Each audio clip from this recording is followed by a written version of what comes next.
যে গরমে মানুষ ফ্যান ছাড়া 1 মিনিট থাকতে পারে না, সেই গরমের মধ্যে আমরা আপনাদের মা বোনেরা চুলার আগুনকে সামনে নিয়ে ফ্যান ছাড়া পাকঘরের মধ্যে, রান্নাঘরের মধ্যে দিনরাত রান্না করে যাচ্ছি পরিবারের সবাইকে খাওয়ানোর জন্য, পরিবারের সবাইকে সুস্থ রাখার জন্য। প্রশংসা তো জীবনে করেনই নাই, বদনাম করতে, দোষ ধরতে ছাড় দেন নাই।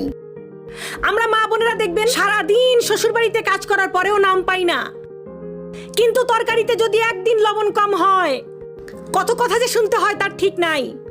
নির্মম কিছু সত্য কথা বলবো, মনোযোগ দিয়ে শোনেন। নিজের টাকা দিয়ে যখন রেস্টুরেন্টে খেতে যান, খাবারও খান, টিপসও দেন, আবার বাইরে এসে স্ট্যাটাস মারেন। কয়জন আছেন ফেসবুকে স্ট্যাটাস দিয়েছেন, মা আপনাকে ধন্যবাদ, আজীবন রান্না করে খাইয়েছেন।